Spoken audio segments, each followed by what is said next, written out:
I will call to order the regular meeting of the Board of Education, which was duly noticed on June 5th, 2026, through posting and notification of the press in accordance with Wisconsin State Statute 19.84. All right, thank you for your patience, everyone. As we come out, we will go to the Pledge of Allegiance. Commissioner Johnson will introduce our principal. Thank you, Commissioner Hurdo.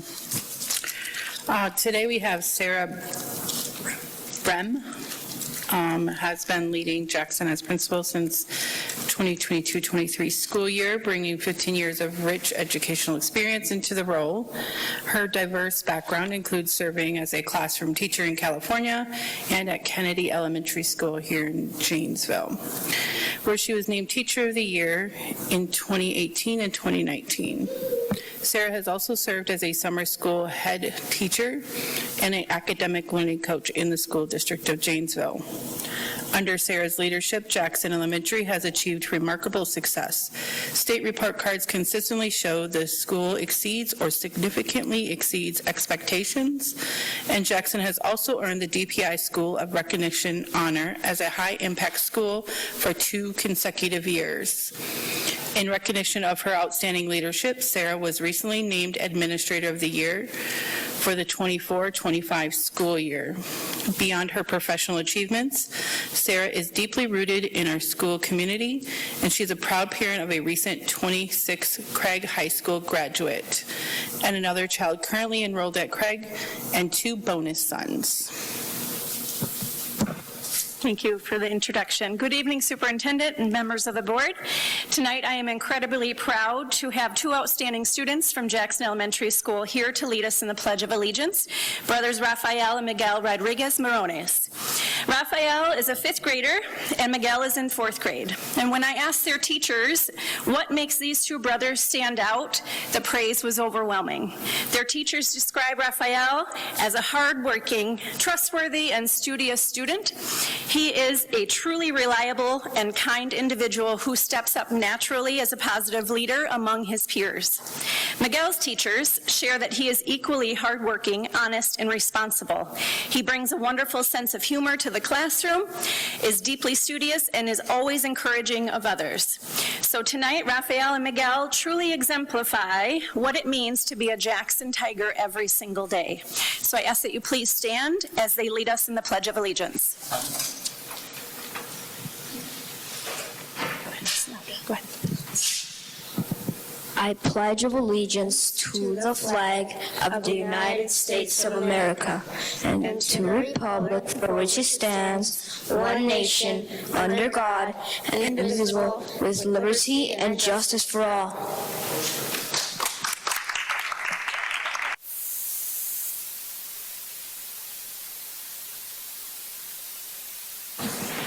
Thank you for joining us. I'm sure you're happy that summer's almost here. All right, moving on. 3.2, do I have a motion to adopt the June 9th, 2026 Board of Education agenda? So moved. Second. I have a first by Commissioner Paul and a second by Commissioner Johnson. No. Richardson? Thank you. All those in favor? Aye. Opposed? That passes unanimously 9-0. All right, moving on to 3.3. I get to keep talking. Safety message. I don't know about the rest of you, but I'm really excited that summer is here and that sunny days are ahead. So just wanted to take a few minutes and talk to you about understanding heat-related risks, the difference between heat exhaustion. Heat exhaustion occurs when your body overheats. It's a milder heat-related illness, usually resulting from prolonged exposure to high temperatures and dehydration.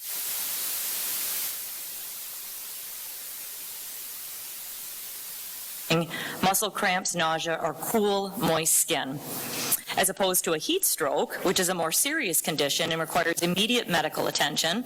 The body's temperature rises rapidly, the sweating mechanisms fail, and the body cannot cool down. Signs and symptoms that you should watch out for heat stroke is high body temperature, lack of sweating with hot, red, or flushed, dry skin, rapid pulse, difficulty breathing, and strange behavior, hallucinations, or confusions.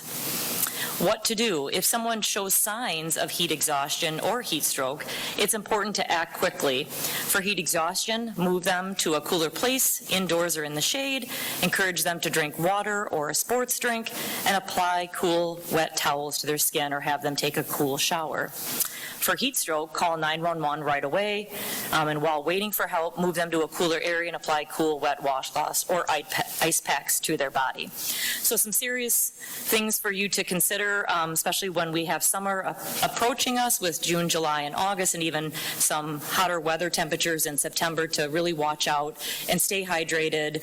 Make sure you time your activities, stay away from noon and 2 o'clock to have some really good summer days ahead and not fall ill. So thank you for that. All right, moving on to 3.4, recognizing our spring athlete state qualifiers. We have Ben McCormick and Clayton Kruger. I think we have just go with Parker and great coaches. Or the coaches. Who's here?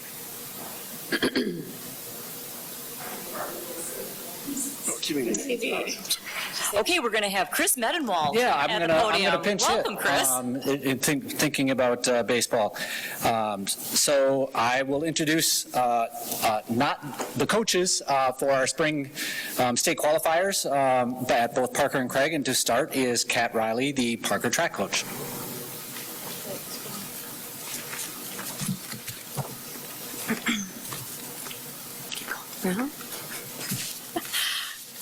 All right.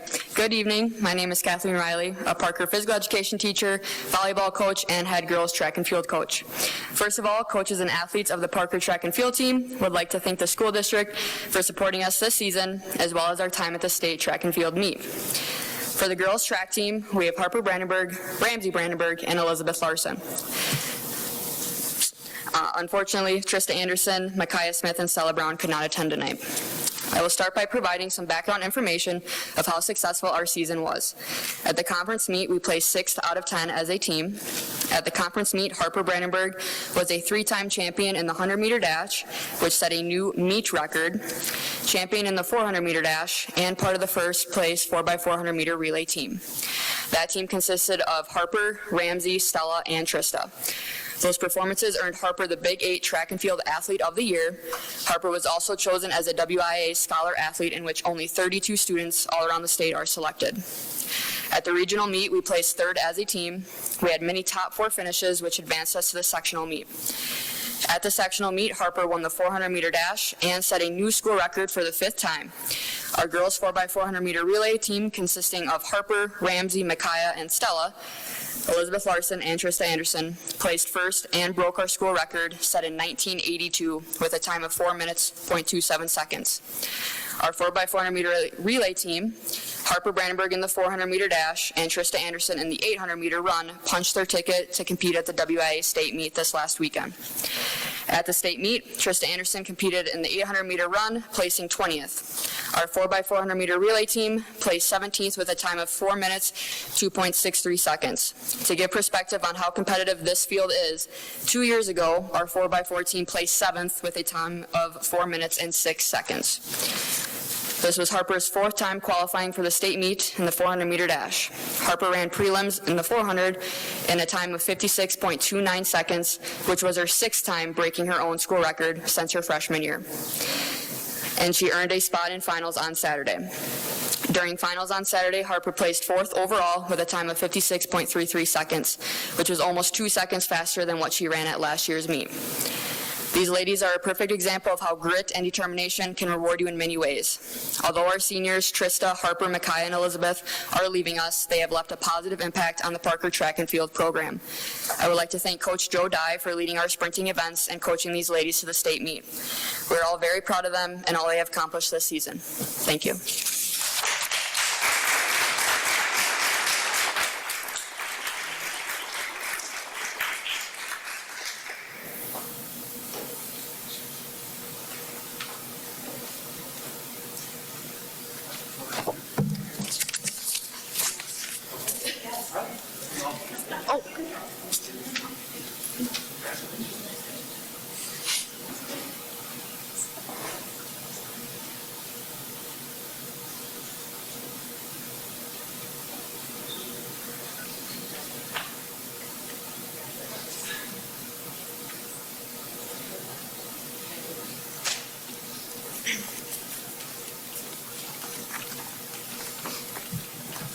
All right, next up is Andrew Peterson, the track coach for Craig High School.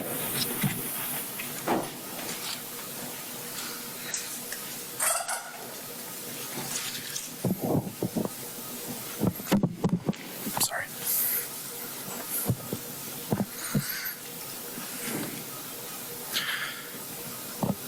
Congratulations, Parker, on your successful season, and Coach Riley, and especially Ms. Brandenburg.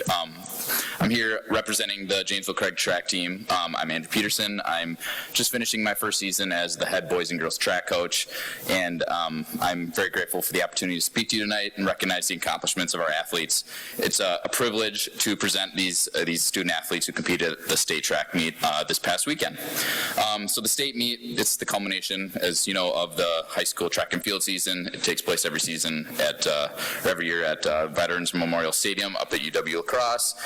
This two-day meet is quite large. It hosts, they estimate, about 20,000 spectators that will come to watch these athletes showcase their hard work and accomplishments.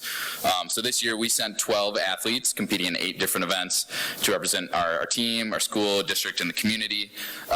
And this spring season we saw, as you know, we all know, the unpredictable Wisconsin weather. We experienced injuries. We competed against some of the state's toughest competition before we even got to the state meet. And the amount of grit and dedication shown by these athletes was truly a coach's dream. So I'd like to just go one by one and present these athletes. We do have a few that couldn't make it tonight, but I'd like to just talk about how their seasons went.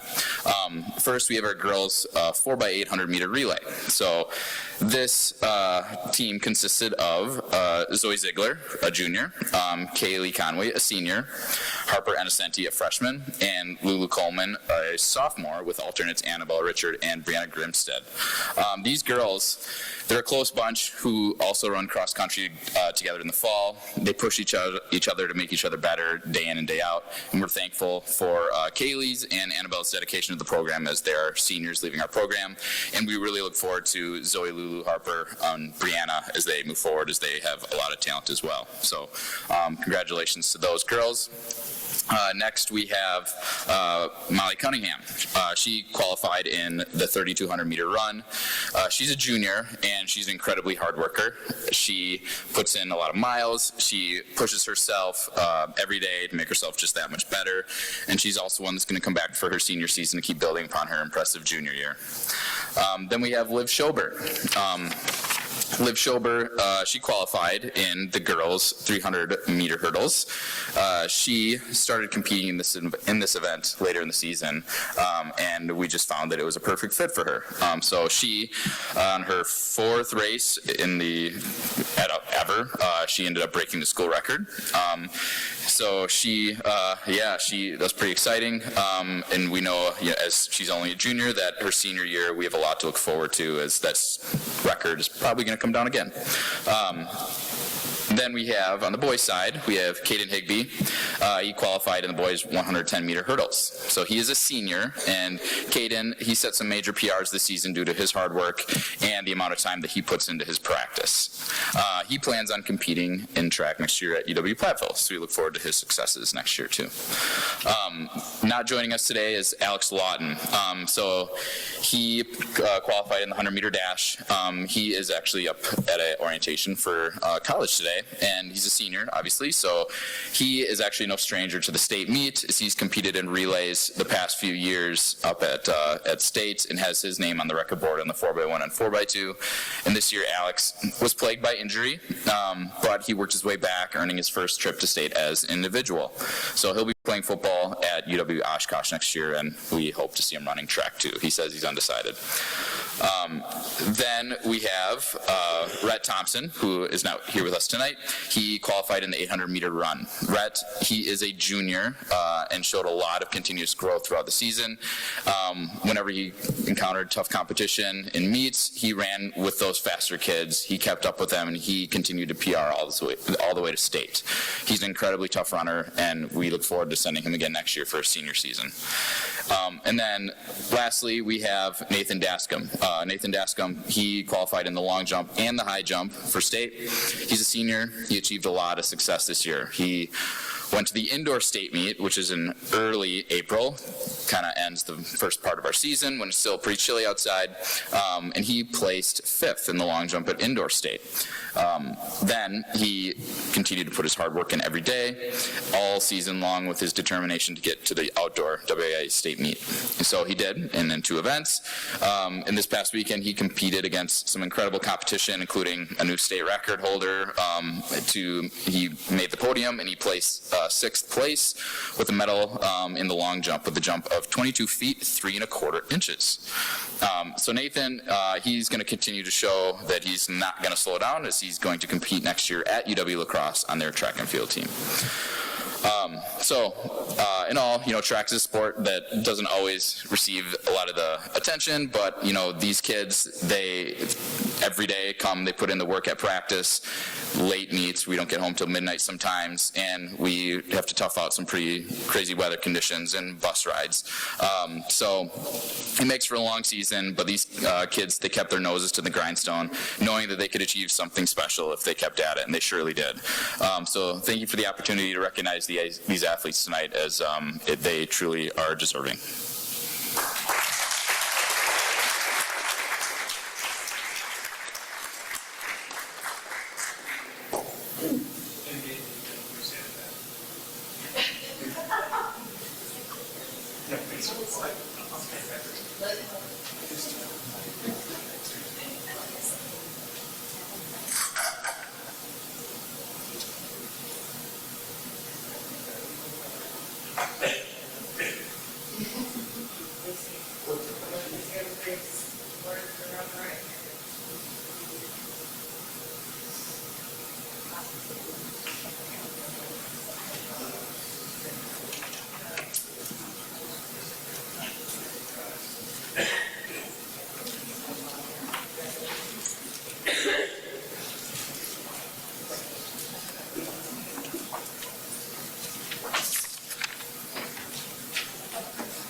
Superintendent Holzman and I were commenting that we would never be able to jump that long, so not in my life.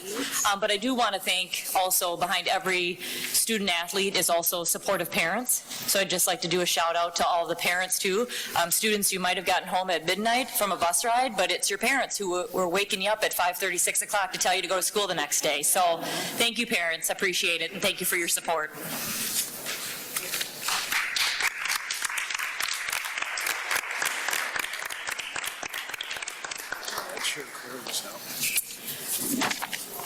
Okay, on to 3.5 of our agenda, and that is citizen comments. We have 2 citizen comments today, so I'll call the first person up to the podium, Lauren Marks. Please make sure you state your name and address for the record.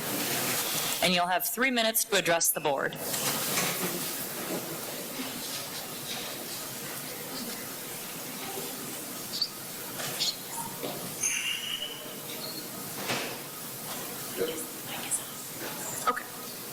Hello, my name is Lauren Marks. Do you need to know my address too? We'd like it for the record, please. 928 Sherman Avenue.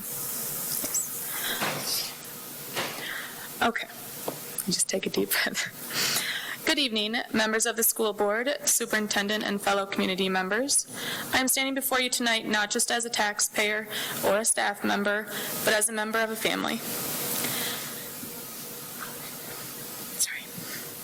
And that family is Washington Elementary School. We are here tonight because we are facing a choice. We can look at Washington Elementary as a line item on a ledger, a collection of aging brick and mortar, and an expense to be managed. Or we can look at it for what it truly is, the beating heart of our neighborhood, a sanctuary for our children, and a cornerstone of this community. When we talk about Washington, we aren't just talking about classrooms. We are talking about the lasting, trusting relationships that have been meticulously built here over decades. Our staff doesn't just teach, they invest. They know our kids' names, their quirks, their fears, and their potential. Our families don't just drop their kids off, they partner. There's a deep-seated trust here that cannot be packed into boxes and shipped to another school across town. Sorry. You have nothing to be apologized for. Go ahead.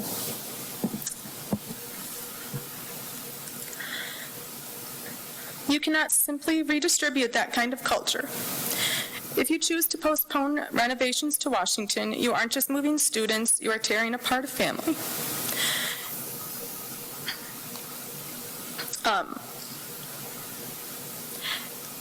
Any parent knows when a family member is hurting or needs help, you don't abandon them, you fix the problem. I know the arguments, I know the building needs repairs, we know the numbers on the page look daunting, but I urge you to consider the human cost of closing our doors. If we decide not to repair Washington to save $1 today, what do we lose tomorrow? We lose our identity. We lose that neighborhood anchor. We must commit to fixing Washington Elementary no matter the cost, because our children are worth the investment. Not repairing Washington is incredibly short-sighted. Enrollment numbers fluctuate, communities grow, demographics shift, and new families move in. We cannot afford to lose our footprint in this neighborhood. Members of the board, leadership requires vision. It requires looking past the immediate budget cycle and looking toward the next decade. Do not be the board that gave up on Washington. Be the board that looked at a challenge, chose to believe in our community, and said, our children, our staff, and our neighborhoods are worth every single penny. Thank you.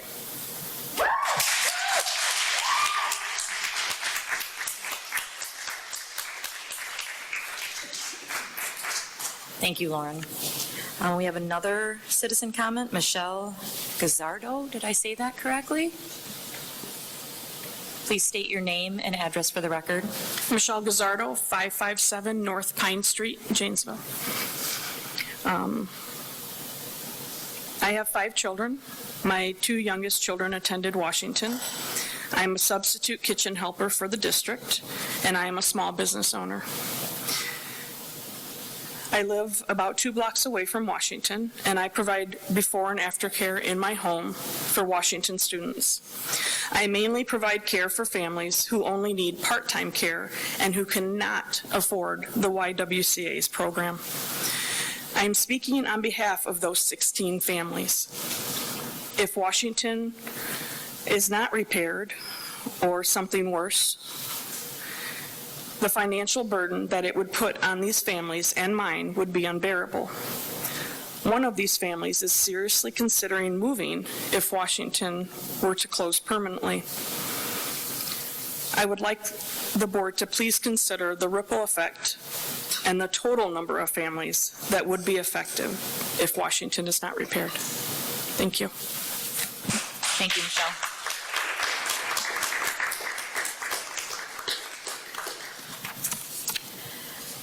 Okay, moving on to 4.1, consider approval. Do I have a motion to approve the June 9th, 2026 consent agenda as presented? Okay. Second. All right, I have a first by Commissioner Downerhausen and a second by Commissioner Richardson. All those in favor? Aye. Opposed? All right, that passes unanimously 9-0. Moving on to board items, 5.1, referendum survey rollout. Superintendent Holzman and Dan McCray and Rob Demoise. Yes, thank you. We have Rob with us from School Perceptions. So this past spring, we asked our public to give us some input on a referendum or potential referendum in the fall. And so Rob's here tonight to share the details and the data behind the feedback that we received. And at your table, you have the PowerPoint tonight, but he's going to go through and talk about the details behind the presentation. So.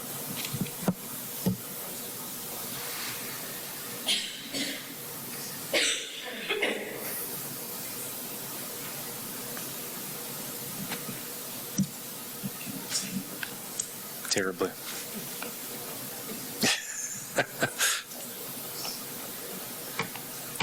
I only know dirty jokes, I think.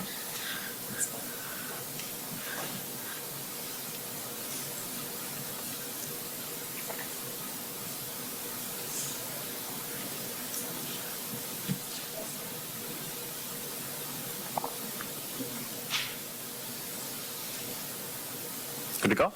Great.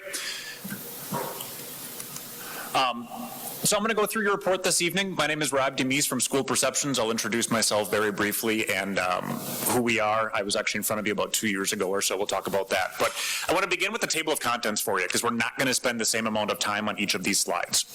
We'll spend the least amount of time on blue. There's nothing new on your blue slides. That is the introduction slides. Anything that was in your survey that you got at home is also going to be encapsulated in this report. Especially if you took it on paper and you shipped it back to us, you don't have it at home anymore. So whether it's tonight or a couple of weeks down the road and you're scratching your head and you're thinking, how did we word that? Or was that in here? Anything that was in your survey will be in the report as well. We'll begin in just a moment with your yellow slides. That's demographics. Who took the survey? Where do they live? How old are they? And so on.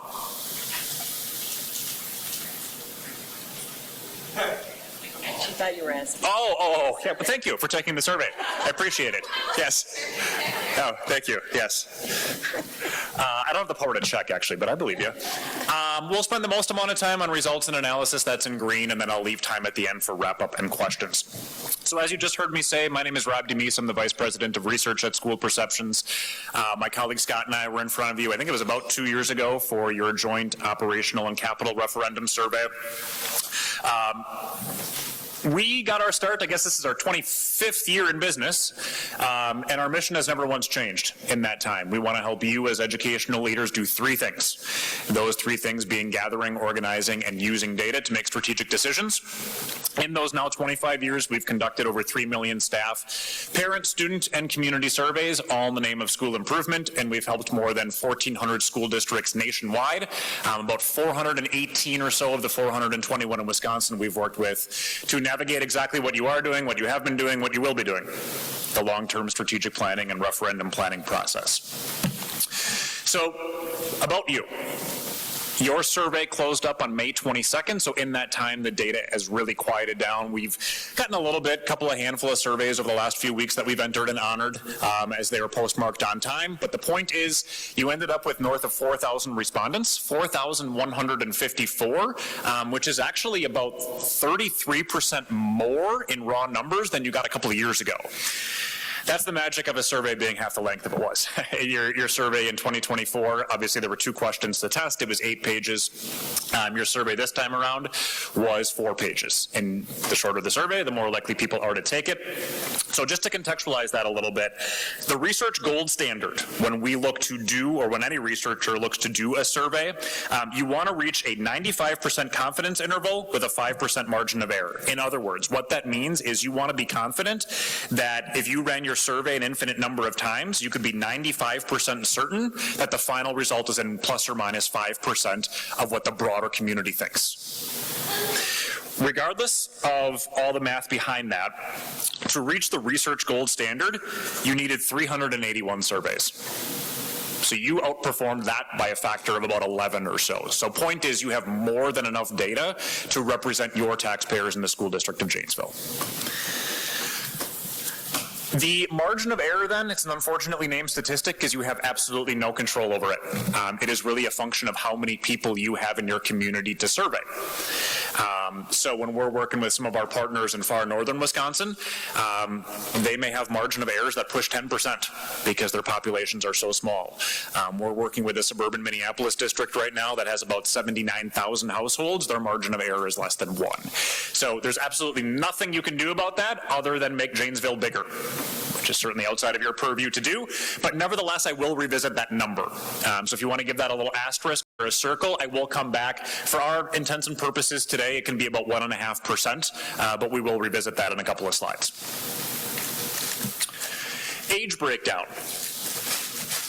My eyes will always go first to the top bar, you're 65 plus. They're the least likely to be employed by you and the least likely to have children in school. So they just can be a little bit more difficult to reach at times.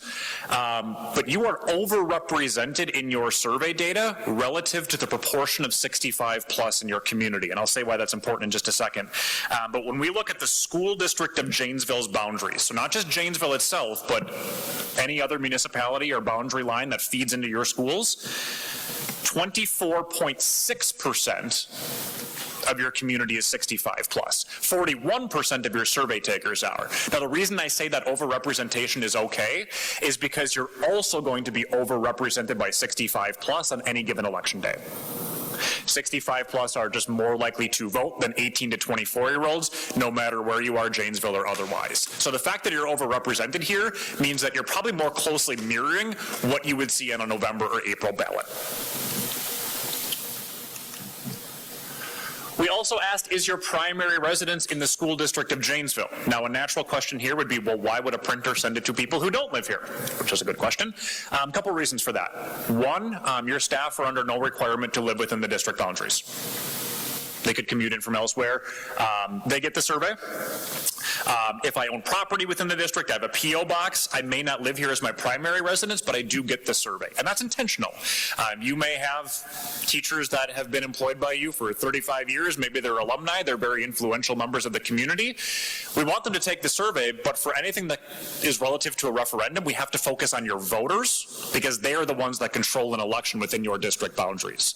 I was a high school social studies teacher up the road in Evansville. I took the survey when I was teaching there, but I didn't live there. So I had to be weeded out of that analysis because I wasn't a voter within Evansville.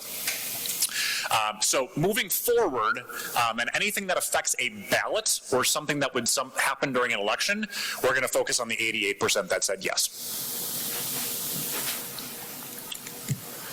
Municipality-wise, we did check this with Mark and Dan. Sounds like this would pretty closely mirror what you would expect. Correct me if I'm wrong, though, but this sounds like it would pretty closely mirror where your population centers are. Obviously, powered here by the city of Janesville, about 9 in 10 of your survey respondents are from the city of Janesville. 2 questions, 3 subgroups. So in just a moment, we're going to focus specifically on how your staff feel.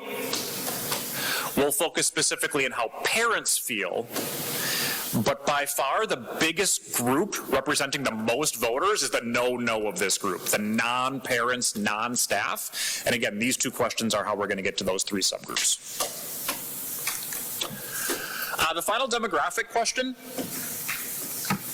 This was, well, it's carefully worded. It does not say, how do I receive information from the district? Because you may be doing this, and I don't really want that. I want to learn from you over in this direction. So it's a preference question. How would you like to receive school or district information from us? For your non-parents, non-staff, those broader community members who are not employed by you and don't have kids in school, when you want them to know something, they will primarily learn it through a mailed newsletter or the Gazette. That's not necessarily specific to a referendum either. That could be the 4th graders went to the Capitol, or you had your athletes in lacrosse, or the softball team is in the sectional finals, or whatever, referendum or otherwise, that's how folks want to learn about what's happening in your schools. For the non-parents, non-staff, the upper bar of each pair in purple. Your parents are a bit more balanced, but certainly you can see one jut out here, emails. Overwhelmingly, parents want to hear from you via emails. Nearly 7 in 10 votes went there. And then I would say there's kind of a second tier in blue. Parents also would value a newsletter, a mailed newsletter, the website, Facebook, social media, and then an online version of the newsletter. You're not all that different here, by the way. We've seen a big swing back to mailed newsletters. If you want somebody to know something, you put it in their mailbox, something they can touch, they can hold, something tangible that they can read through when they're having their morning coffee. I don't think anybody enjoys spending time in their inbox. My wife is one of those people that has 21,000 emails in her inbox. I tell her that literally every day. So she wants to get something at home. And I guess I can't say I blame her. But we've seen a big swing back to mailed newsletter preferences. Back to blue, nothing new here. This is exactly what you saw at your survey at home. So the difference between a capital referendum and an operational referendum, and which one was the focus in this particular survey. The budget challenges, in other words, for Joe taxpayer. Why are you asking me? What's wrong? What kind of help do you need from me? And the fact that this wasn't necessarily a Janesville thing. As of April 7th, I think is when this spring was, as of April of this year, 88% of school districts in Wisconsin have asked their voters to increase funding through an operational referendum, including Janesville in 2020 and 2024. Here's your first green slide. The question read, would you support the school district of Janesville pursuing a new operational referendum. Here we're looking at, again, residents only, because they are the folks that will get this on a potential ballot. So among your staff who live within the district boundaries, about 3/4 are saying yes to pursuing a new operational referendum. That's the, looks a little dark, but that's the navy on the far left of each triplet. Your parents are also above majority. 64% of Janesville parents are saying yes to the school district pursuing a new operational referendum. Between your non-parents, non-staff, they are equally split between yes and no here, 40-40. 40% are saying yes, go ahead and explore. 40% are saying no, don't pursue it this time. At this point, though, there were no dollars attached yet. We were measuring in concept, would you give us permission to explore a new one? So at this point, you still have 1 in 5 of the biggest group of your community that are unsure. So in a moment, then we need to go into, well, maybe I'll say yes, maybe I'll say no, but I can't tell you until I know how much this is going to cost me as a resident of Janesville based on how much property value I have. So first, we wanted to get the numbers that folks would see in a potential ballot in the survey, i.e. the 19.5, 23.5, 27.5, 31.5. That's the numbers that folks could potentially see once they get their ballot handed to them. But tax impacts are not on a ballot, so then we have to translate that. We did that in 2 ways. First, to try to make the multiplication as easy as possible, we did it in frames of reference of per 100K. So if I got a $400,000 home, in Wisconsin it's linear, so I can multiply that tax impact by 4. Based on some data from the United States Census Bureau and the American Community Survey, which they actually do every year, not just every 10 years, according to their most recent data, the average home value in the district was $223,400, so we also wanted to translate that to the average amount. So 2 ways to do it. Per 100K, but knowing that very few people have a $100,000 house, so then translating that to the average and seeing how much it would be paid each year and then doing the math along the way. So this was arguably the most important section of this survey that you got at home. Back to green. Here's the response to that plan. Among your staff who live within the district, a little over 3/4 said yes to the proposed plan, 78% to be specific. Among your parent residents, right around 2/3, 65% on the no's, said yes to the proposed plan.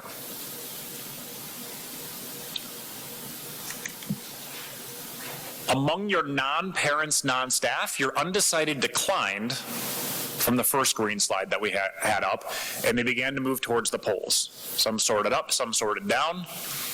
Here, among non-parents, non-staff, 41% said yes to the proposed plan. 46% said no.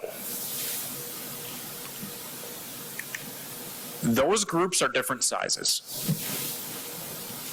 So then what we have to do is carry out a weighting exercise and weight that support based on how big each of those groups are. So parents represent about 1/4 of your voting block. Non-parents, non-staff represent about 3/4 of the voting block. So when we carry this equation out, what this is saying is if the board were to put this on the ballot and the election were held today, 47% of the community would vote yes to the proposed plan. Now, early on, I had you mark that margin of error. There's no guarantee that it goes up.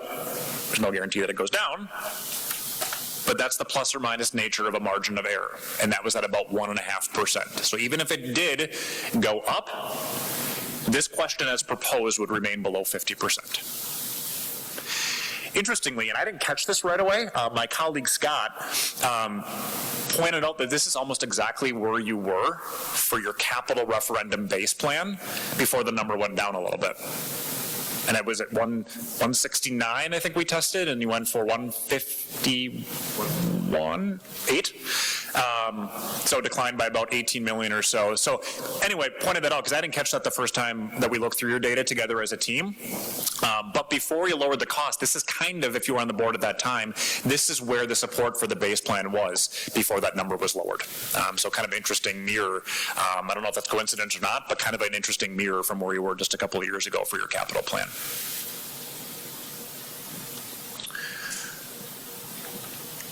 A couple of more slides, and then certainly I want to pause for questions. That slide, by the way, is probably the most important one that we're going through tonight. But a couple more thoughts, and I would certainly put this in the good news category. So much like last time around, we asked your survey respondents to rate how the district is doing, specifically in 4 areas. How is the district doing in terms of delivering a high-quality education, keeping the public informed, managing funds appropriately, and building pride in the community? 12 numbers spread across 3 key subgroups on a scale that ranges from 1 to 4. So perfect score is 4.00. The worst possible score is 1.00. So when I eyeball these numbers for the first time, I want to look and see what's above or below the middle of the scale, which in this case is 2.5. So your staff are above 2.5 on all these metrics. That's a good place to be. And sometimes I'll get stopped at this point and say, well, yeah, but staff are incentivized to say that. And the answer is no, they're not. If staff aren't in the corner, nobody is. If staff aren't the first ambassadors of the district, nobody is. So it's really, really important to understand how staff are feeling and how effectual they feel in their jobs. Parents, there's only one number below 2.5, and it's only by 0.04 of a point. That's managing funds appropriately. 2 for non-parents, non-staff. 1, I'll point out keeping the public informed. You now have some updated communication metrics. I won't slide all the way back. I don't want to make you dizzy, but going all the way back to that slide about mailing newsletters, you now have that data to see exactly how different groups of people want to be communicated with and cater those messages to those groups. The other one I'll say, for managing funds appropriately, both for parents and non-parents, non-staff, it's always the lowest numbers on a referendum survey. We do community surveys that have nothing to do with dollar signs. When that happens, those numbers go up a little bit. But for Joe taxpayer, they think, well, if you're asking me for more money, you must not be managing your taxes very well, or you wouldn't be asking me for more money. So oftentimes, of those 12 numbers, those are the 2 that are the lowest. Parents and non-parents, non-staff are managing funds appropriately. The great news here is that you're up. So we asked these exact same questions in 2024. Delivering a high-quality education, you're up 3% from where you were last time. Keeping the public informed, you're up 4%. Managing funds appropriately, you're up 2.6%. And building pride in the community, you're up nearly 4.5%. That's a great place to be. It takes a lot of movement to make that kind of change across 4,100 survey respondents. Going back to your margin of error once more, that's 1.5%. That is not statistical noise. So if we saw a change by, say, maybe 0.5%, I guess anything less than 1.5%, it could be just chance based on stats. This isn't here. This is real meaningful growth based on where you were just 2 years ago. And again, I don't want to minimize that. I know you didn't hire us to do an overall satisfaction metric, but what we do find is these questions are pretty tightly correlated with willingness to support a referendum. In other words, if I don't feel like you never talk to me, if I don't feel like the schools are a source of pride, if I'm dissatisfied, very few folks will say, I'm really happy, and they'll give you more property, or really unhappy, and I'm willing to give you more property taxes. It's just nobody thinks like that. So the fact that you're moving in the right direction over a fairly short period of time, that's a really, really good place to be. Here, your current score, 5.98, you were at 5.9, so again, up by about a 1.5% or so, specifically 1.4%. A couple thoughts on this slide. So 1, just the change, where you were or where you are, you're up there. A couple other ways to read this. It's kind of like a net promoter score question. We don't call it that so we don't get sued, but that's pretty much what it is. So you can rate it from 0 to 10. Your 8s, your 9s, and your 10s, those are your ambassadors that will act on your behalf. So I like to sum those up. 16 and 8 is 24, plus 11 is 35. So you got about a little over 1/3 of your survey respondents that are ambassadors. What does that mean? mean? It means the research behind this question suggests that those folks will strike up a conversation with their neighbors, friends, people in the cross, family reunions over the summer, talking about the good things happening in your schools. They don't have to be asked about it. They're going to start the conversation. And you got about a third of your respondents that are in that group. When you add in the 5 and 11% there, I don't really know what NPS does with that data. I shouldn't have done my math live. So 16, so you got a little over half of your survey respondents that are 6 or above. One thing that always happens here, and this, by the way, is some survey research. Very rarely do you want to offer a neutral choice because people turn off and it's just what they choose. Now, some of that people truly do feel neutrally. But we actually don't offer a don't know here. We want people to think critically about it. People that don't know, they're like, well, I don't want to give you a 0. I don't want to give you a 10. 5 feels safe. So there's a good chunk of your 29% that probably just doesn't know. So oftentimes what we see, the more you do surveys, is that number will go down. The 29% can't guarantee it's going to go up. But typically what you find is they filter either up or down. But again, that's often why we don't include a neutral, because people just feel like, oh, I don't want to think about it anymore. I'm just going to choose that. So, in sum, what did we learn? Point number 1, weighted support for the proposed operational referendum is below 50%, that weighted number of 47% on the nose, and it is outside the margin of error. Secondly, all 5 satisfaction metrics have improved from just a couple of years ago. So I think your takeaway here, based on what we've seen, it looks like you have enough support to put something on the ballot for a referendum with that 47% of the weighted support. However, if it's exactly what was proposed in the survey, that would not likely be supported by the community at this time. I believe that's the last one. So let me pause there. I'll leave this one up. It's probably the most important slide as an encapsulation. But what questions do you have about the data, the methodology, or anything else I can help you with this evening? Any questions for Rob? Thank you. That was very comprehensive. Any additional comments, Superintendent or Dan? Carl. Yeah, I looked at what you are looking for proposals for each year. What you didn't set up, and maybe I missed this, was how much are they currently paying, so how much difference would that be than what they're currently paying? Yeah, that's here over the current level in the middle. Right, because I think that's misleading. They think that's in addition to what they're currently paying, and it isn't. That is, right? I mean, that'd be over the current level, what they're currently, so the difference between what's paying now and what this would be, that's what's in the middle row. Difference over the current level. So that's in addition to what they're paying now? Yes. Mm-hmm. That would be the estimated property tax increase per 100K over the current level, over what they're paying right now. Thank you. Yep. Any other questions? Any comments? This is very helpful to see. Thank you. You bet. Well, you gave us a lot to think about. Well, that's, I'm going to duck out before you think of too many things. Appreciate that. Yeah, you bet. We have our homework. All right. Thank you, Rob. Yeah, and if anything comes up, Dan, Mark, they know where to find me. For better or worse, they know where to find me pretty easily. So, Patty, All right. if anything comes up, let me know. Thank you for spending some time with us today. Yeah, you bet. Thanks, Take Rob. care. All right, moving on to 5.2, provide administration with direction to deposit all unspent dollars from fiscal year 2025-2026 to Fund 73 and Fund 46. Dan McCray. There is a memo in your board packet, if you didn't have a chance to read it. You want to extrapolate on that or summarize it for us? Well, President Herda, you stole my thunder because I was going to say there's a memo in your packet. I'm always here for you, Dan. Thank you. I really appreciate it. It's rather self-explanatory. I do believe the Finance Buildings and Grounds did make a recommendation to approve it to the full board for your consideration. We did not spend a great deal of time, but we did review the content of the memo. Keep in mind, as I'm sure you're very well aware of, we did have a bit of an incident this spring that we are committing funds to. So we asked for a window. Those are not necessarily going to be the dollar values that'll be applied to Fund 73. Fund 73, as a reminder, is our OPEB, Other Post-Employment Benefit Trust. We do budget for that. We budget $2.5 million, so we were looking to perhaps, if dollars are available, to additional funds to Fund 73. And then, as always, we have Fund 46, which is our long-term capital maintenance fund. We're looking, should dollars be available, to contribute to that as well.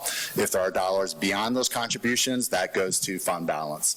We did spend just about 30 seconds last night talking about fund balance. Our current fund balance is roughly 18%. Fund balance is not necessarily cash. It's also prepaid expenses, as well as, and I'm drawing a blank, but there's a third option for fund balance. They're restricted funds. Thank you to myself. They're common school funds, as an example. We have an opportunity to roll those over from year to year. Fund balance, Fund 46, Fund 73 are the three options we have. The first two options, Fund 46 and 73, are what we call aidable. So if there is a year-end trash transaction, we have until July 30th to perform that transaction. Those expenses are then aidable. Any questions for Dan? Greg? Mr. McCray, quick question regarding the Fund 73 and 46. What are the main benefits of us putting any money in those funds if we have any left at all? Right, so the benefit is to honor the obligation the district has to its retirees. So that is the benefit of Fund 73. Sorry, it's a little noisy in here, so I want to be sure that I captured your question. Fund 46 is a long-term capital maintenance fund. The board, in its wisdom, did establish that fund in 2015. There's a 5-year moratorium on that fund. Then you can begin to expend out of that fund. I always lean into, we have about 2 million square feet of roofing. The average cost per square foot is about $30. We have a $60 million asset. The average lifespan for a roof, and we've exceeded this in many areas, is about 20 to 25 years. So we use that fund rather than always going to referendum to essentially pay for costs such as that. As you know, we have identified over $940 million worth of work. I believe, and this is going to be an ish number, I apologize, we have approximately $9 million in our cash in our Fund 46. But keep in mind, we're looking to address over $900 million of maintenance over time. Thank you. Absolutely. Any other questions for Mr. McCray? Okay, otherwise I'll ask for a motion to approve the deposit of all unspent dollars from fiscal year 2025-2026 to Fund 73 and Fund 46. So moved. Second. Okay, I have a first by Commissioner Audrey, second by Commissioner Hayworth. Any other questions? Comments? All right, all those in favor? Aye. Opposed? That passes unanimously 9-0. Thank you, Mr. McCray. All right, moving on to 5.3, Washington Elementary School update. Superintendent Holzman and Mr. McCray again. Yeah, I think we can hopefully do it from seated position here. And so thank you for the opportunity here to speak a little bit about Washington Elementary School. In the board book, there is a memo that kind of outlines some of the expenses that we've incurred and some of the processes. But before we get into that, I just want to kind of recap what we've done over the last month. It was May 12th was our last board meeting, so a lot has happened since May 12th. I tried to make sure that we're providing the board with updates as often as we could. However, those are just emails, updates, and not always an opportunity to communicate that. So just kind of reiterating, we had April 17th, obviously major natural disaster. We communicated to our families on that April 18th date that we're going to take a week off of school and kind of get ourselves organized.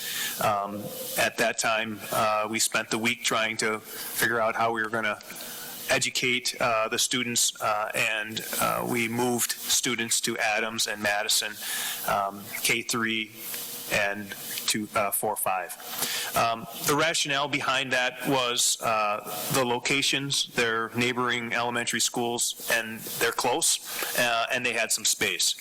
So with the partnership of lots of people, we created a plan that would provide opportunities for kids to go to those two pieces. And again, we're real grateful for the Washington staff, the Madison staff, and Adams staff for trying to do everything they can to make sure that this happened. We started to have some discussions, and our first conversation really was about May 26th with our business partners, EUA, JP Cullen, just a little bit about, well, what does the build back look like? And that build back was really able to start to get evaluated, specifically because ServPro was out at that time. So recall ServPro was in the building cleaning and sanitizing for a number of days. And once that was done, then we could kind of go down and see what we needed to do. So from that standpoint, we first started to learn a little bit about the challenges behind just how long it was going to take to get some of our core electrical components and build back situations to get us online. And at that time, we met again, I think the Tuesday after Memorial Day, and we really learned that it's going to take us 30 to 40 weeks before we're going to be able to get the switch gear or that electrical component necessary to get the building online. Just a reminder right now that the building does not have power. The power that is available there is distributed by a generator, and so that generator is providing power for fans and other things to just kind of keep the air moving and some lights, but we don't have any structure, electricity or power in that pace. So what happened then is we communicated then on June 4th with the Washington staff that we weren't going to be able to go back to the building for the 2026-27 school year. With that message then communicated out to our families, and we continue to look at ways that we can incorporate what school will look like for the 26-27 year. Our model then continues to follow the K-3 at Adams and 4-5 at Madison. But we do know that we have to do it differently, that the students who were at Washington, who went to those two schools, were getting limited days. They weren't able to participate in the same art, music, and Fayed. In some cases, they were eating lunch in their classroom. So we know we have to make some adjustments. And so we're working on those as we speak right now. And I think we're confident that we'll be able to create a positive learning environment that will allow them to incorporate the same benefits that they would have in those buildings if they were at a different building.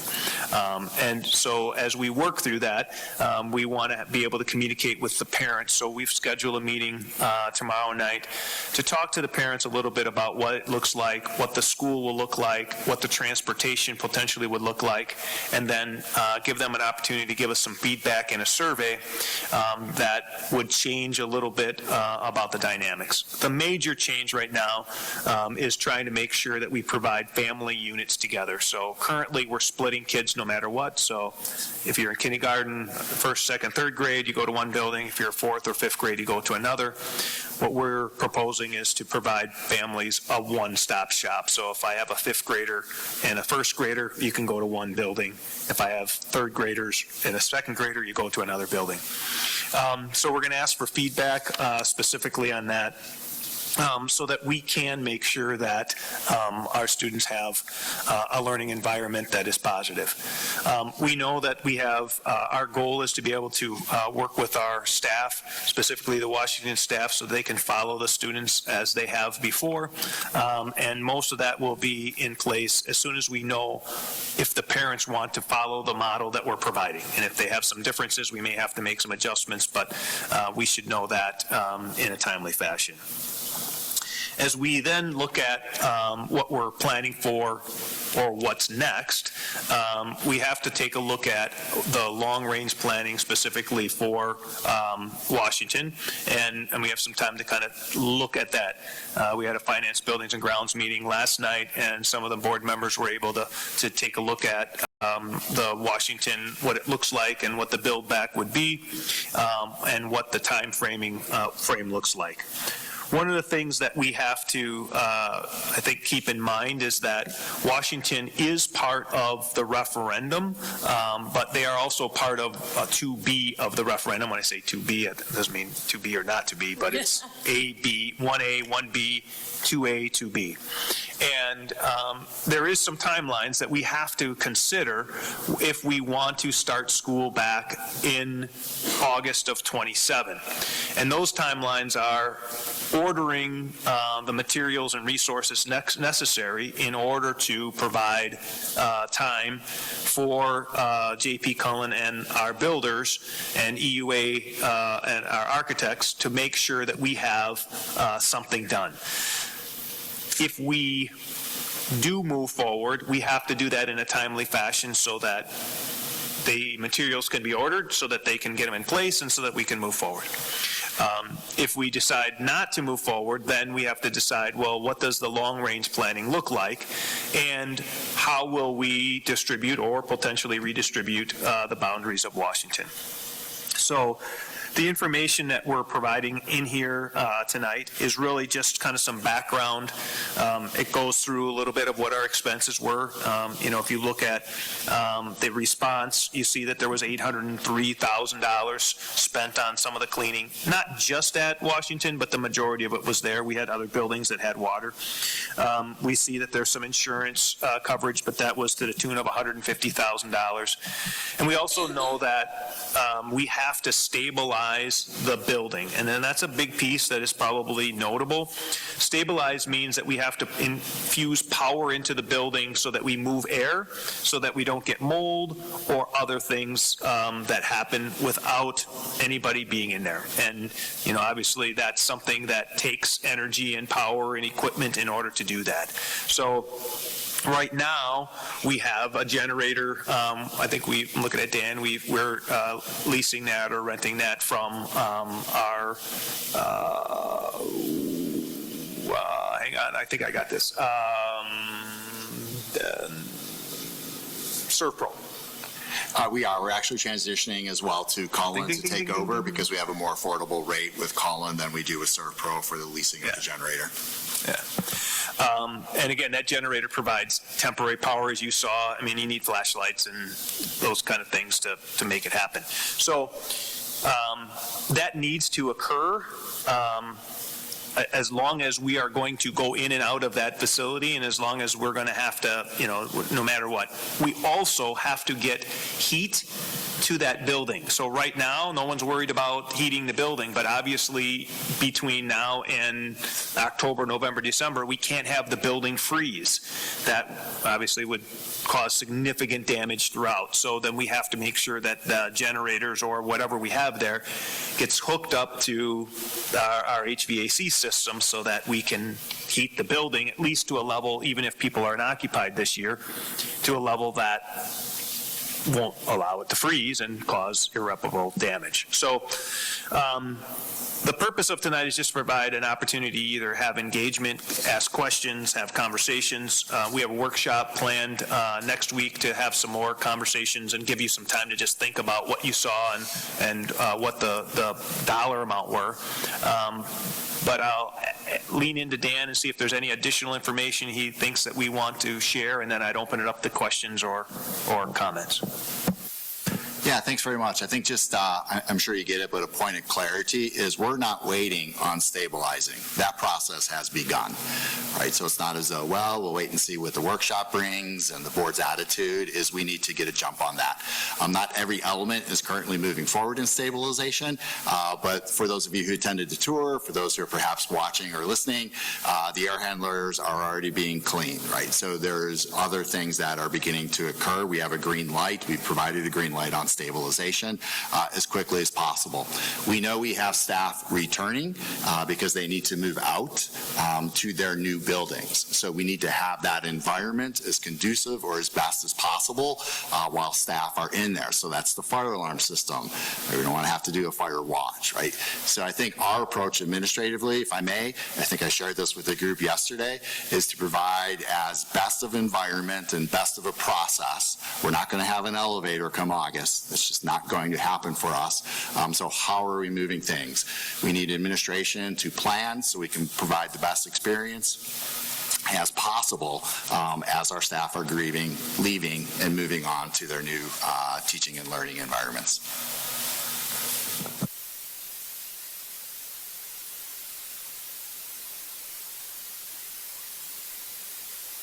I didn't press it hard enough, sorry. Any questions or comments for Superintendent or Mr. McCray? Colton? I get to walk through it on Friday, and so I just saw some of this. I'm seeing a document here on our board docs. So we have, if I'm reading that right, already $803,000 in it to basically serve Pro for their work that they did.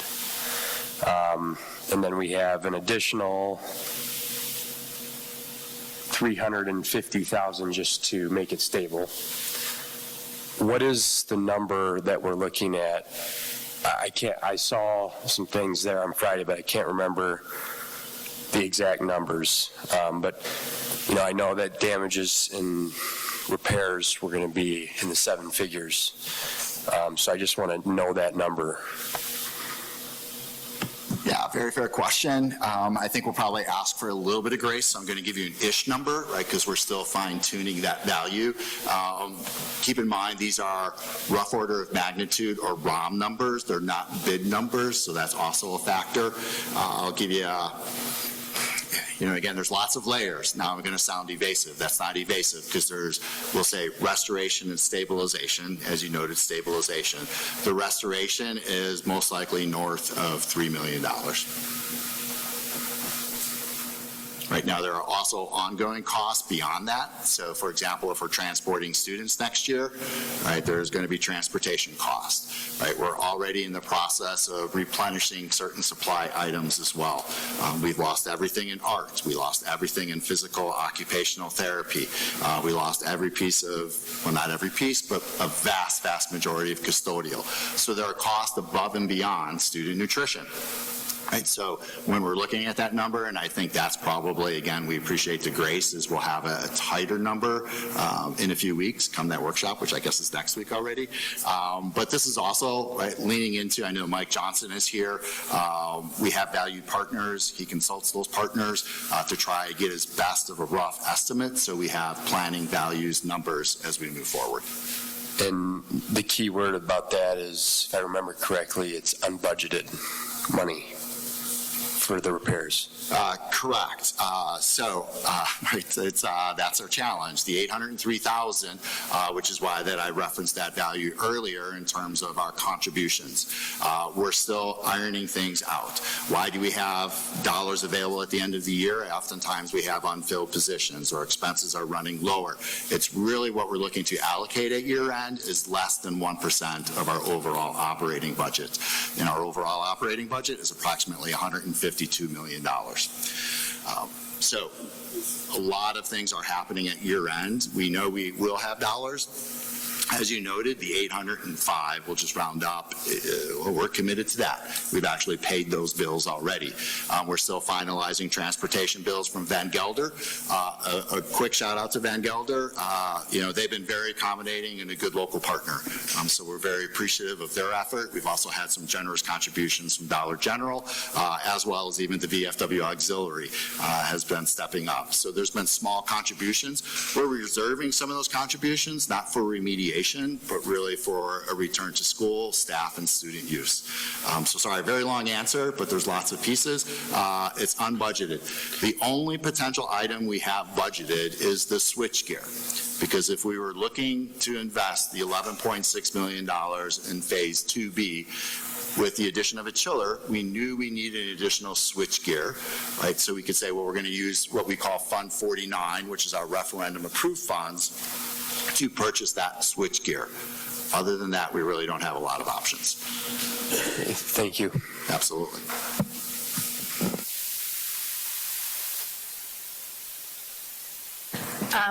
I was really grateful to be able to go on a tour last evening. It was heartbreaking, jaw-dropping when we saw what happened.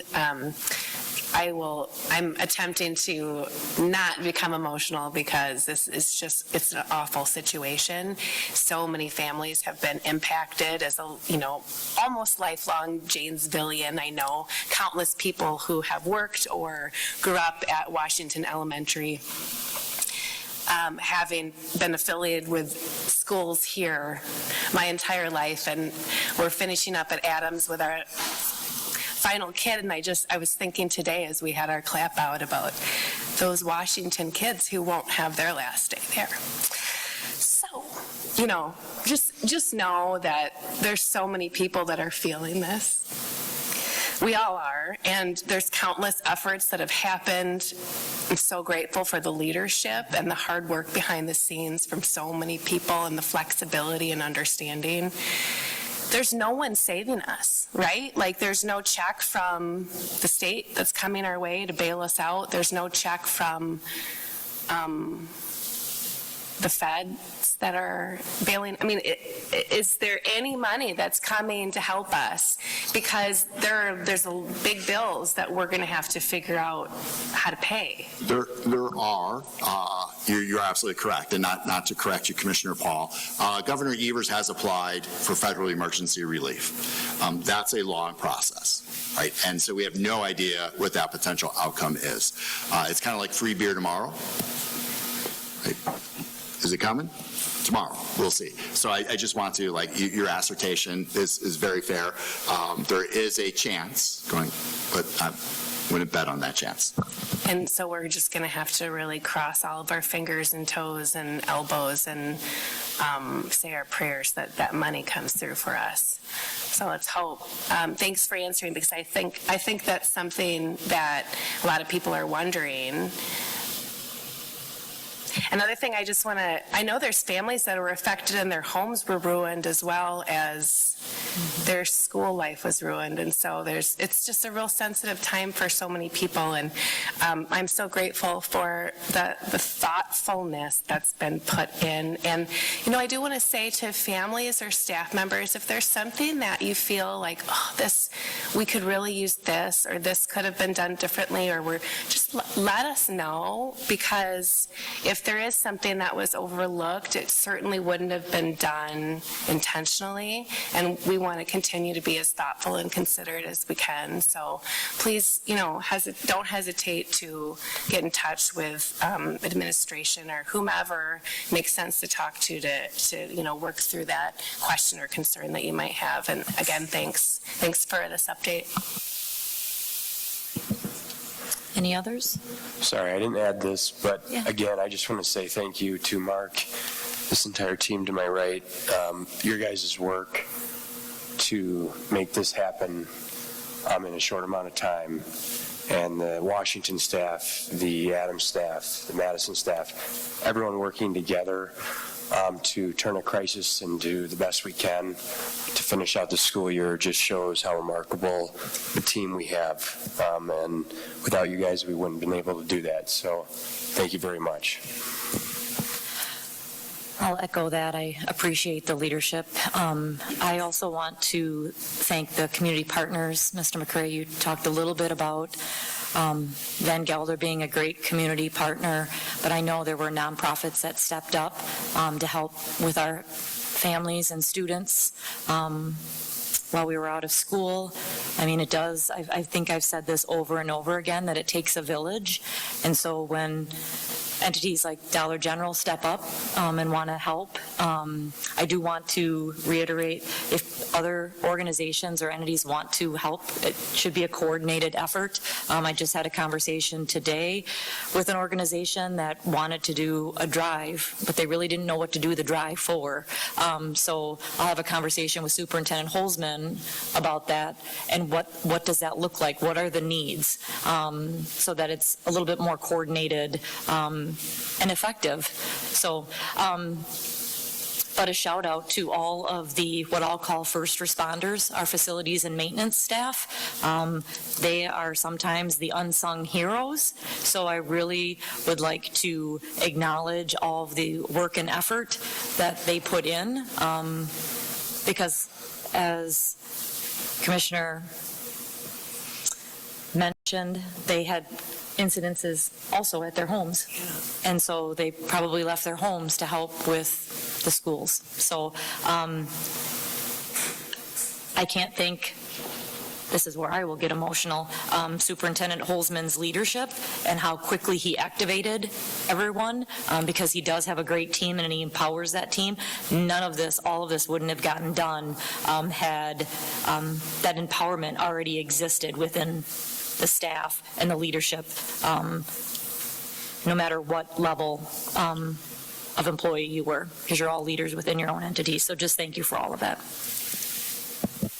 Yeah, if I could just, one thing I communicated regularly is I didn't push any brooms or suck up any water or get on the bus with any kids before school and drop them off and move locations. So, our Washington staff definitely went above and beyond. They did amazing stuff to continue to do that. Their leader, Mr. Perenboom, has been on call 24/7, 365. I mean, he's been amazing and hasn't missed a beat. And he's been between two schools, and really, I've asked probably way too much from some of our people, and they continue to come back saying, we'll get this done. So, our immediate need right now is we got to figure out exactly how we're going to provide a great learning opportunity next year for those Washington kids at Adams and Madison. And we will do that. The long range is like, how do we move forward with what's in front of us at Washington? And that will be an emotional and financial conversation, right? You just can't divide all of that. But we will have to make some decisions, because the longer we wait, the longer we're going to get back into the building. And that's true. If we don't make a decision in the near future, we're not going to get back into Washington by August of 27th. And that date just keeps pushing to, at what point do we say we can't go back? And that's just the cards were dealt, right? It's a natural disaster. There's not anything that we did that could have avoided that. So everybody, once it happened, leaned in, did everything we could to get back online, and here we are on June 9th, and the Washington kids are done today. So the staff will work tomorrow, and we'll continue to make plans and communicate with them.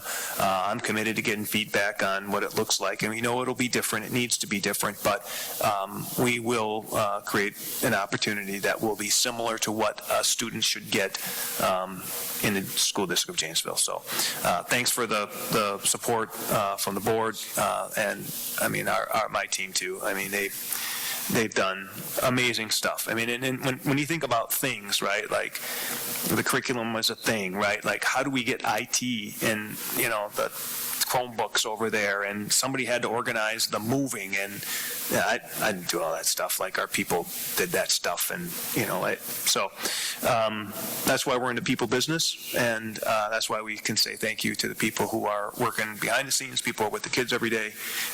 So we very much appreciate that. And, I can tell you that my feedback in the public is you do an amazing job. I can't believe how quickly you turned it around, and, I think that's a kudos to a lot of people here tonight, and the people who are back at home, that had a part in it. So appreciate all the great work the people did.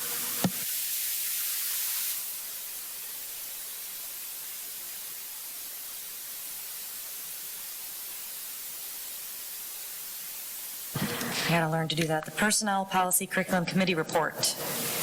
Well, that's me. That is you. We launched a new PPC season with 2 new committee members. So welcome to Commissioners Tara Johnson and Colton Meisner to our team. And welcome back to Commissioner Michelle Hayworth. It's a great group of people, and I'm excited for the next year we have together.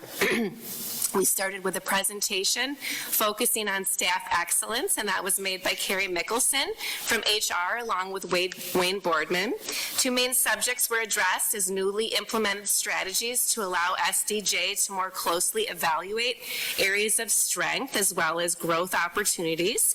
So HR conducted something called stay interviews, which are interviews among staff who plan to continue their employment. These were conducted by HR representatives representatives. Each building was assigned a contact in HR. They researched and coordinated a plan and set the scene to feel more like a conversation versus an interview. The goal was to connect with staff to learn from them. One important topic that came out of these stay interviews were the challenges that staff face who are hired mid-year versus early on. Those early on hires participate in extensive PD, new employee orientation process that takes place in August, but those mid-year hires don't have that same level. So as such, the district has now brought in a mid-year orientation program to compensate for that issue, and that's something that they learned from these stay interviews. Of course, there was much more, but that was a standout. Also, they have been conducting exit interviews, and those were offered and then conducted to individuals who were leaving their employment. Areas that were measured were job aspect satisfaction, and breakout areas included clarity of responsibility, professional development, supervision quality, communication effectiveness, compensation, and benefits. And I just feel like it was really great to see all of those different areas spoken about with individuals who are leaving their time with us at the School District of Janesville.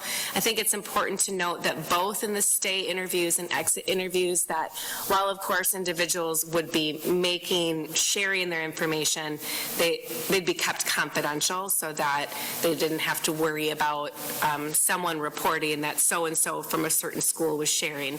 And I know that we all appreciated that confidentiality. Of note, it was also shared that our current staff retention rate demonstrates the lowest turnover rate in past history, which is really exciting. HR department also has plans for next steps in their action plan as they continue to focus on staff excellence throughout the year, and we look forward to hearing about that. I think I said, I want to hear this report again next year about this time on more interviews, because it was great to hear those things. Next, we had a great presentation on the AmeriCorps reading program and math program. So the school district has been using the Wisconsin Reading Corps program in recent years. Currently, all traditional elementary schools have one-on-one reading tutors for students who are eligible. It's an evidence-based supplemental intervention program geared towards students who are at risk of not reading proficiently by the end of grade 3. There are 1 to 2 tutors per building across the district. Some of these tutors are full-time, some of them are part-time, just based on the needs at each school. I think it's great to see how many students receive these services. In the district this year, 96 kindergarten students, 108 first grade, 136 second grade, and 115 third grade students received tutoring through the Wisconsin Reading Corps in our district, which is really fantastic. Due to the success of Wisconsin Reading Corps here, the district has worked to engage Wisconsin Math Corps as well. So this next year, we will launch this program at our 3 middle schools and 2 elementary schools. Tutoring will be delivered in small groups versus one-on-one like the reading was, held in groups of 2 to 3 students. This is also an evidence-based program, and it's aligned to our state standards.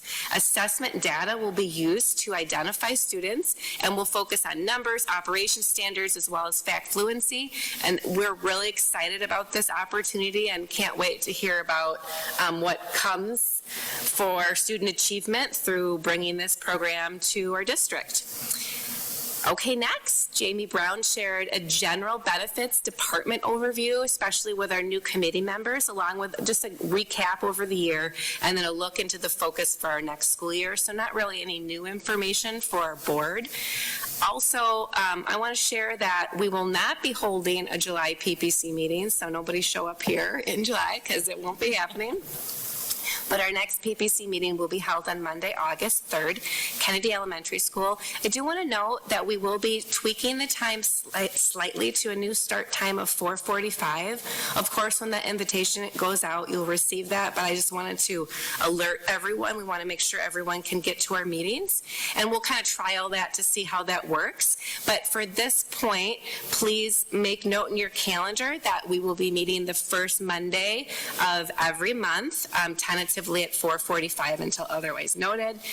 Also, the team, as I meet with the administrators, the individuals who present to us, we meet the week after our PPC meeting. So we met this Monday to create the agenda for our very next meeting. So I just want to let all of the individuals, all of the commissioners know that if there's something that you think, oh boy, I'd love for that to be a topic for PPC to consider, just on the timeline for reaching out. Of course, I always let you know at the PPC meetings when we're doing that, but just know the week after we set the agenda. So we have a couple of weeks for preparation for all of our presenters, and so if you want something on the agenda, sometimes it might take a month or 2 or 3 based on the scheduling of things. Well, that's really all I have for you, and it was a really long meeting, Commissioner Ardrey. And people said that I might be getting some heckling from you over that, but that's okay because it was a lot of great information. Yeah, and we're off for July, so you can just divide in half. You made up for it. All right, thank you, Commissioner Paul. Next, Finance, Buildings, and Grounds Committee report. Commissioner Audrey. I think I should have went first, given Commissioner Paul's level of enthusiasm. First of all, I would say we welcomed 2 new commissioners, Julie Richardson and Commissioner Karen Hurst, to our committee. Carl Dahmerhausen and I have been on the committee many years, so it's like being in the same place doing the same thing, but it isn't the same. So excitingly, we got to hear about the great news about Washington before everybody else did. So, it's kind of like, and Dan mentioned this to me, and I don't recommend what I'm going to say to anybody. I don't know if anybody's done this. I was in Washington, D.C., and I'm like, you know what? There's a great new African-American museum. I'm going to go there. Okay, all right. Try to get tickets. Darn it, I can't go to the afternoon. All right, Holocaust Museum. I haven't been there. Oh, I can go there. I'm going to go there in the morning. I don't recommend this to anybody because I went to the Holocaust Museum in the morning, African American Museum in the afternoon, and I didn't get past the bottom level, and I just was unhappy for a long time. So this feels like sort of the same thing when you talk about Washington, you tour Washington, and you talk about it more. But anyway, so just had to get that out.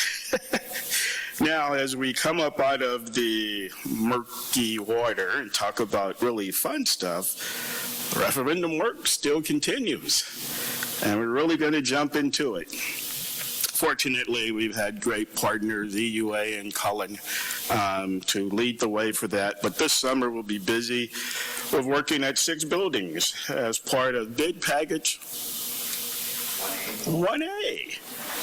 Well, as superintendent started talking about 2B. Well, we're in 1A at the very beginning here of that package. So the work will begin at Wilson, Jefferson, include the special education areas, updates windows, HVAC, ADA restrooms, and the ESC, which is why we're here now. I think it's really important to mention, you start work on 1, but the design work has already begun for 1B, which, as a reminder, is Craig and Parker and their special education areas and auditorium. Oh, include Lincoln. Let me not forget about Lincoln. I say that is because all of the challenges that take place with the Washington piece, the work still must continue in every other place. So we're continuing to move down that path. And as I say that, then we also have capital, maybe I'll say maintenance that is capital, that's also taking place. And so as we look at our athletic fields and various things were included in that work, which unfortunately, you come up with a plan, you do the great work, and that Parker softball fields got washed out. So now we need to spend another 50-some thousand just to bring back the work that we just did. So level of frustration, but that work's being led really under the leadership of Dave Leader and Julie Yerke, and they're doing a great job, so that's good. I will resist talking about that one. Yeah, no, I'll go right to it. A question for you. What's the largest restaurant in Janesville? That's the largest what? restaurant in Janesville? You can't answer, Julie. One of our cafeterias? You're close. You're quite warm. Think of that as a franchise.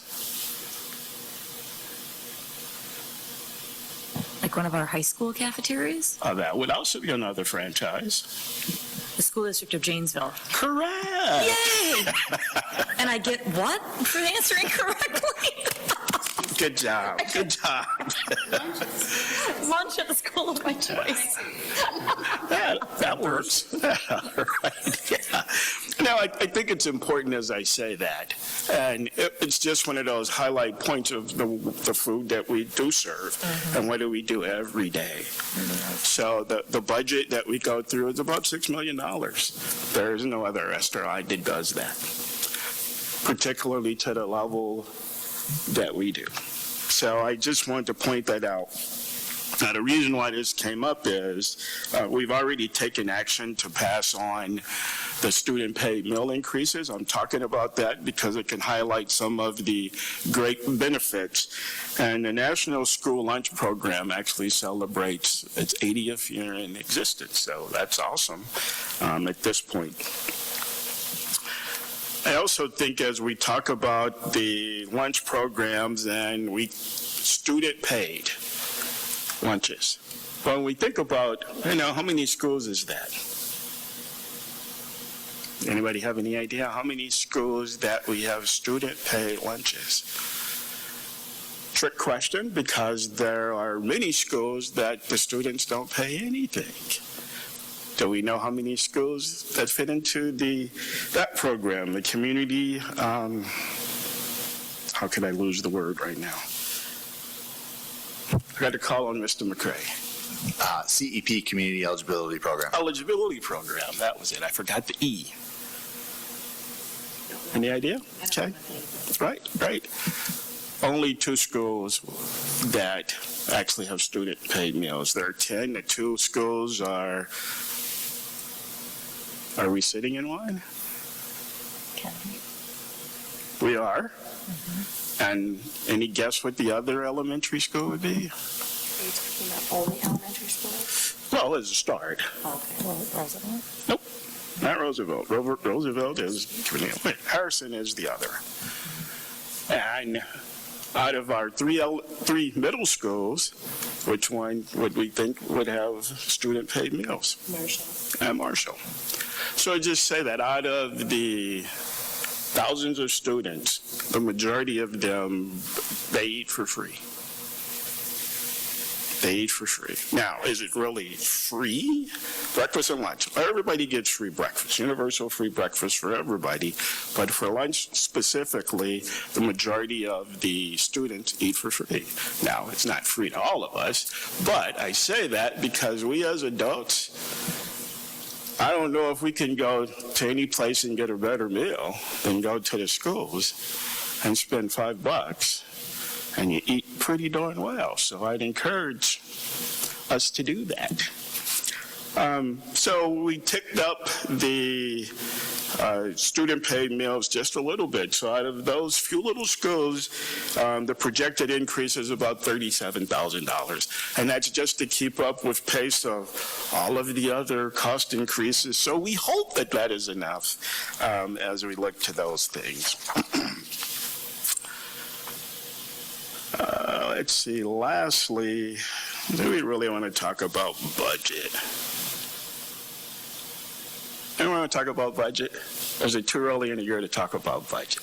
I think it's too early in the year to talk about budget. But no, we have to talk about it all the time. So this is why the meetings take forever, because we're digging into everything, buildings, food, budget, and we're talking because, of course, we're leading up to an important time frame for the district. Does anybody know what the important time frame is? Setting the preliminary budget for the school year. Wouldn't it be nice to say, go spend money on the stuff that we think you should spend money on? We didn't used to always do that. So that's what the budget development process is all about. Now, it becomes a lot more detailed and we get into those things, but is it interesting enough? I've looked over the years and many of the districts, I won't say around us, I'll just say many districts, they'll set a preliminary budget. And people will only focus on what was projected at that point. They don't necessarily look at the details. They're just going to go, you're going to spend, in our case, $152 million on whatever you do. And we may say $170 million, and that becomes the focus when we really maybe only spend $152 million. But the big number that end up being a preliminary budget number becomes the big deal. So we try to make sure that it is done well, and Mr. McCray and team and administration want to dial that in. So when we put a number out there, it's a good number. So that is being done. Let's see, what else did I want to cover there? I think probably the biggest piece, as we look at all of the challenges from a budgetary standpoint, we've been in a sense of a declining enrollment for at least 10 years, maybe a few little blips there. And I think about, what year was that? Man, it had to be early on. Sorry, I'm having deja vu all over again here. Maybe it was 2013-ish. And I think we were having some budget challenges, declining enrollment, and the question came as, so what are we going to do about it? And we didn't know what we were going to do about it. But we had to do something about it. So we went and started detailing things out. So we have an opportunity, not that we want, from the natural disaster at Washington, but there's going to be a significant amount of money to bring that building back. I think we should. I'll say that. I think we should. But does that mean that's the only thing we do? Then I would say, I don't think so. I think we got to do other things. So that is just Greg putting a point out in the sand a little bit to say, that's where I hope to lead as we look at gathering more information, to speak to the budget, to speak to what's next, to try to answer all of these questions that we need to address as we look at, do we go into a referendum piece, and by how much? Because we know we have to, but how much? So a little bit of Greg and his monologue here. So if there's any questions, fire away. All right, thank you for that. All right, going on to summary of board requests. I have none, but you know where to find me and email me if you have any board agenda items that you would like for consideration. And then future meeting dates. Gretchen, would you like to share future meetings?